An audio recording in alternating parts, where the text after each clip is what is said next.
that could rebut more hard facts is to show.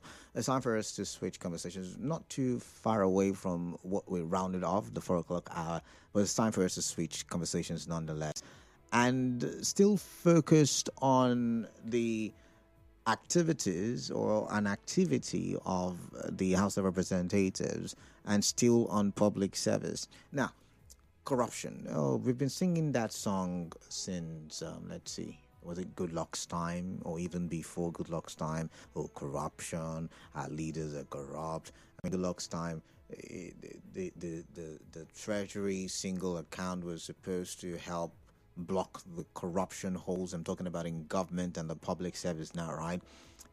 Good Luck came and went. It was Buhari's time, and then we started the fight against corruption. As a matter of fact, the president then said Nigerians are fantastically corrupt, right? And Tinubu also has come in, and there is that fight against corruption. We seem to be fight. It's just like the battle against Boko Haram in the north. I mean, the fight against corruption. And every time we try to argue, why is it that Nigeria is becoming tougher and tougher when we look at the economy? A lot of people say, oh, because we have corrupt people in government, very corrupt leaders. And every time we're trying to talk politics or we're trying to have a political conversation, when the person is not our person, it's corrupt. Corrupt. I think corruption is one of the most talked about, issue on radio or even on social media. When we talk politics, corrupt. And as much as I want to concede, because sometimes, the monies that we hear reported that probably were stolen by people in government, when we hear the amount, it causes nightmares and it causes high blood pressure and all of that stuff. Yeah, it's a given. But is it only these people who are corrupt? Could these people be a reflection of the entirety called Nigeria? And why am I asking this question? I'm going to read an article from one of the dailies as published today, and I'm going to be reading out certain figures. So please, I want you to pay attention. It's a long read, and as you have noticed, I'm seemingly out of breath today, and so I'm finding it difficult. But yeah, I'm still going to read. And I want you to do the calculations with me because this is hard facts, and so we would have to go deep into the numbers and calculate and figure the figures out. Now, the story or the article reads: the House of Representatives has indicted, underline that word for me, please, because we'll come back to that, has indicted 31 ministries, departments, and agencies over financial irregularities amounting to over 103.8 billion naira and $950,912.05. Now, this is as the House has also asked the Economic and Financial Crimes Commission and the Independent Corrupt Practices and Other Related Offences Commission to go after the MDAs to recover the funds and remit to the Treasury. Now, this was sequel to a motion sponsored by Rep. Bamidele Salam on Tuesday, based on the findings of the Public Accounts Committee during his review of the Auditor General's annual report for the years ending December 31, 2019 and December 31, 2020, including findings related to internal control weaknesses and non-compliance within government entities. Now, in line with the standing orders of the House, the adopted recommendations aim to ensure accountability by mandating the recovery of public funds and imposing sanctions where necessary. Among the institutions cited in the 2019 recommendations, the Ministry of Foreign Affairs was indicted for unauthorized, underline that now, unauthorized spending on a presidential lodge project at the Nigerian embassy in Ethiopia.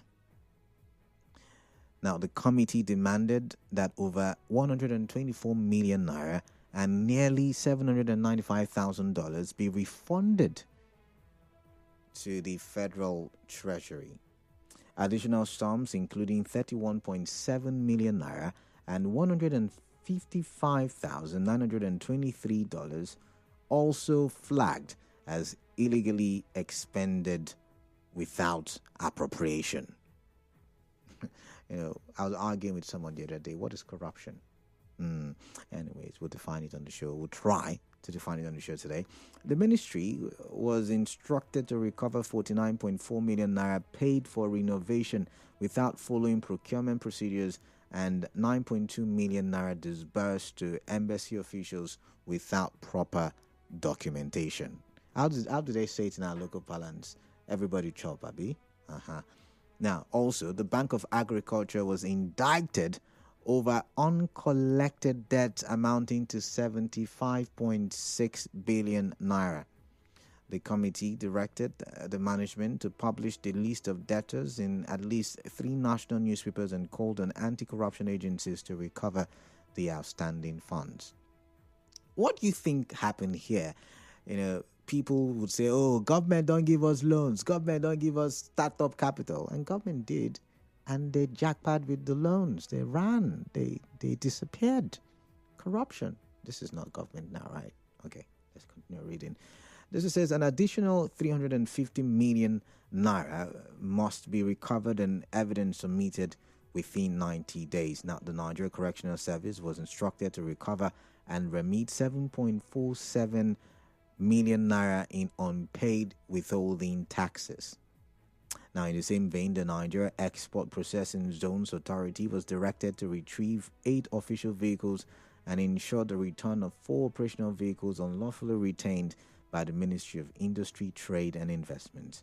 Now, NEBZA was also cited, that's the Nigeria Export Processing Zones Authority, for procurement violations totaling over 12 million naira, with sanctions recommended against the accounting officer responsible. How do you spend 12 million naira on procurement without going through the appropriate channels? Corruption. Now, Kwali Area Council in the Federal Capital Territory was indicted for payments totaling 82 million naira made to 105 unidentified beneficiaries. I could go on and on. The Nigeria Customs Service was instructed to work with the Accountant General of the Federation to produce a detailed list of all items credited to both the Federation and non-Federation accounts to ensure transparent accounting.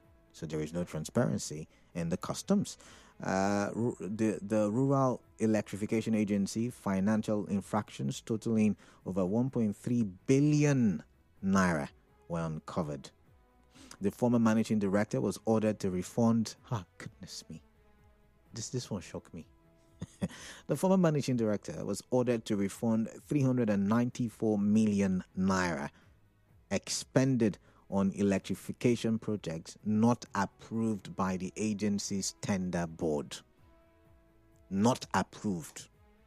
Now, additional sums including 4.2 million naira spent on unauthorized publicity and 969 million naira transferred to the Eurobond ledger without authorization.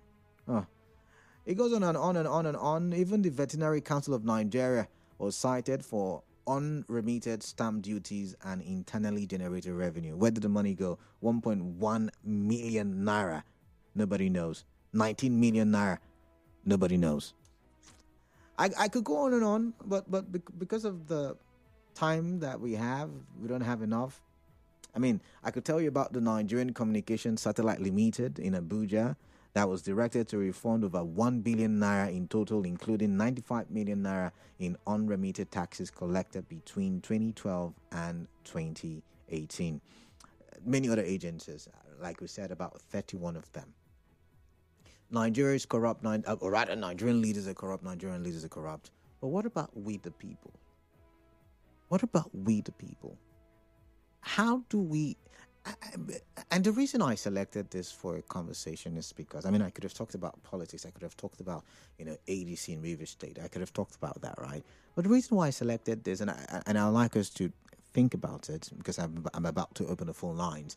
The reason why I thought about this topic is because I'm thinking, if all of these monies that have not been appropriated for, or that may have been misappropriated or stolen, due to fraudulent acts by certain people who headed or were in the various ministries, departments, and agencies, because the word indicted was used. If these people had remitted the money to the treasury account and the treasury account filled its purse and disbursed or overflowed into the economy of Nigeria, do you think maybe our economy would have been as tough as some of you say it is? Do you think maybe things would have been better? And it's similar to the conversation we just had, where I said if our public servants were more intentional, maybe the law would make them more intentional. Just maybe, a lot of maybes, just maybe we would have a solid public service that is beneficial to the people. A lot, and I don't know if it's because I have so much passion for Nigeria and I want to see Nigeria work, but these conversations, I like to get your thoughts on it. I'm going to the phone lines. What do you make of it? Usually we hear, this minister stole. Things like permanent forfeiture usually will come to the news when we're talking, a former appointee or a former politician, how the EFCC took them to court. But when we dig deep as to what is happening in certain ministries, departments, and agencies, or how many Nigerians are enablers of the corruption that works in the system that is crippling Nigeria, you then want to ask yourself, are we ever going to win the fight against corruption? Are we ever going to win? Because it looks like the corruption, like Buhari said, is in us, is in our DNA. We're fantastically corrupt. We are just waiting to display our fantastically corrupt abilities. I'm going to take one call before the commercial, 0817-923-0002. I wonder who the first caller is. 92.3 Nigeria Info. Good evening to you. Yeah, Canada, good evening. Yeah, what's your name? Yeah, Otto Gostan Luga calling from America. All right, Otto Gostan, welcome. First of all, I want to correct an impression. It was former British Prime Minister. No, I know you were going. Tony Blair. Buhari also said it. Buhari said it when he traveled to, was it London or America? Yeah. But on the issue of corruption, I think corruption has been good that every family support corrupt persons. In the sense that if you are appointed into political office or you are employed into public service, and you come back home without even doing anything higgledy-piggledy or stealing, come back home diligently, manage with the salary you are being paid, and at the end of the day, build a little house and just maybe give their children the best of education that they have. People will say, look at that stupid man. For over the years, he won't do nothing. He couldn't show anything. But they celebrate those that stole, and they will be like, hold it to a higher thing. Because you are displaying work, you are giving money to people who come around every morning, possibly to ask for little, which you give to them. So I think Nigerian systems should be rejigged in the sense that we should restructure the system. We should put ourselves of corrupt practices, and it should start from our various homes. It should start from our various homes.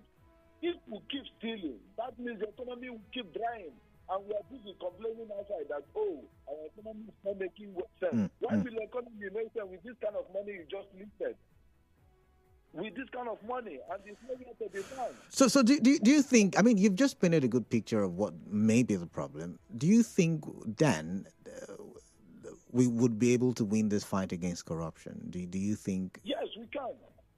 I'm not saying whether we can. I'm saying, do you think we would be able and can and win the fight against corruption if only we are willing to fight it? That's why I used. We are not willing to fight it. I just listened to a news yesterday that a former Chinese man was sentenced to death by hanging for stealing or for accepting bribes to the tune of $80 million.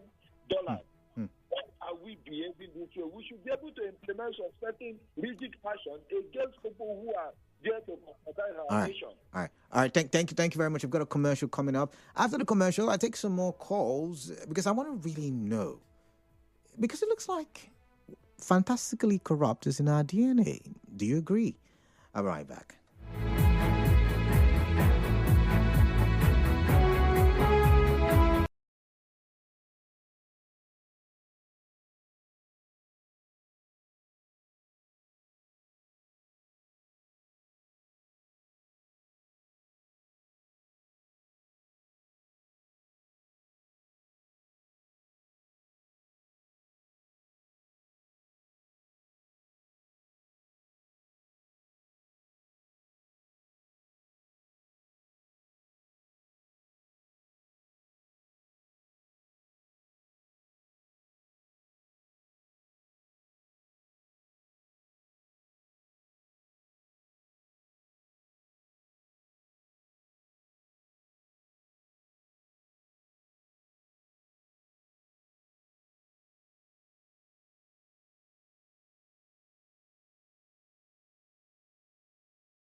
A commercial. I think about 12 minutes. I'm going to rush through the conversation now. I've already done my foundation laying. I've told you, read the numbers, the figures for you. I've given you the data.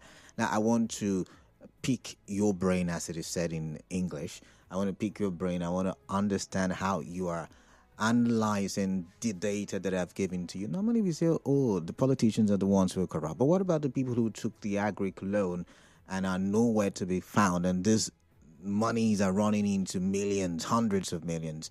Why are these people in ministries, departments, and agencies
$1 billion, 12 billion, some in dollars, without the right processes? And anything that is not done in the right manner or the right process or with due diligence is corruption. It's giving the vibe of I've stolen the money, right? They may not have stolen the money, but then there is no evidence to that. All right, so let's go to the phone lines quickly. But before I do, I think I want to read some messages. Man of the people, to be honest, it would be difficult to find corruption in Nigeria because of the kind of leaders we have. They call them selfish leaders looking for their stomach.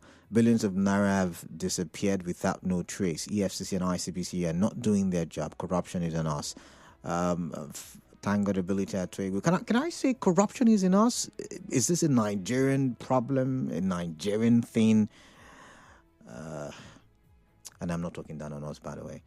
The only political leader that fought corruption in this country was Obasanjo. You can see our politicians today who are poor before, who were poor but stinkingly rich. What is EFCC doing? GC with that one.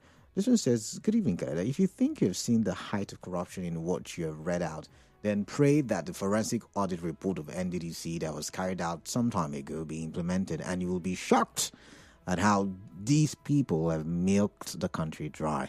General Manuski. And General Manuski, I'm one of the people calling for the release of that NDDC forensic report. I mean, one, I would have a lot to talk about on radio. Two, we would know the people who are detrimental to the development of the Niger Delta. Now, this one says, a true Nigerian is corrupt. It is in our DNA.